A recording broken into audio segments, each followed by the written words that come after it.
মা, এই একটি শব্দেই লুকিয়ে থাকে শক্তি, মমতা আর সীমাহীন দায়িত্ববোধ। কেউ যখন মা হন তখন তার পরিচয়ের সঙ্গে যুক্ত হয় এক অনন্য গর্ব, মাতৃত্ব।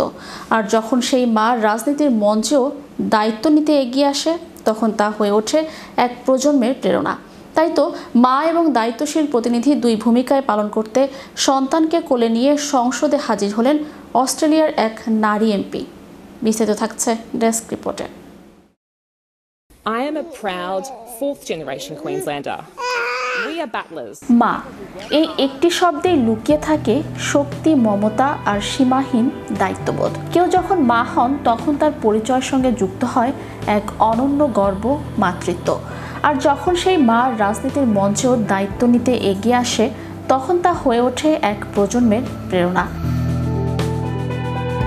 তাই তো মা এবং দায়িত্বশীল প্রতিনিধি দুই ভূমিকায় পালন করতে সন্তানকে কোলে নিয়ে সংসদে হাজির হলেন অস্ট্রেলিয়ার এক নারী এমপি।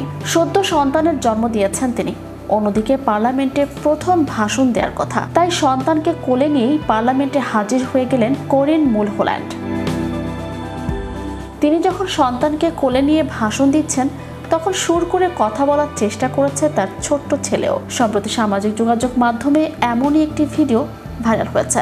করিন মুলহোল্যান্ড অস্ট্রেলিয়ার কুইন্সল্যান্ড রাজ্য থেকে সদ্য নির্বাচিত লেবার পার্টির সিনেটর। ভাইরাল ভিডিওতে দেখা যায় সন্তানকে কোলে নিয়ে পার্লামেন্টে বক্তব্য দিচ্ছেন করিন। তার সন্তান কোলে ছটফট করছে। পার্লামেন্টের এক সদস্য আবার সেই বাচ্চাটিকে শান্ত রাখার জন্য হাসি মুখে নানা অঙ্গভঙ্গি করছেন।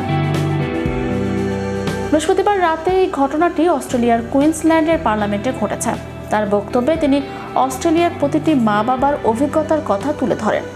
বলেন, আমার সন্তান এখানে কোনো প্রতীক হিসেবে নয়, বরং এটি একটি শক্তিশালী স্মারক। আমি কেন এখানে আছি তারই প্রতিফলন আমার সন্তান।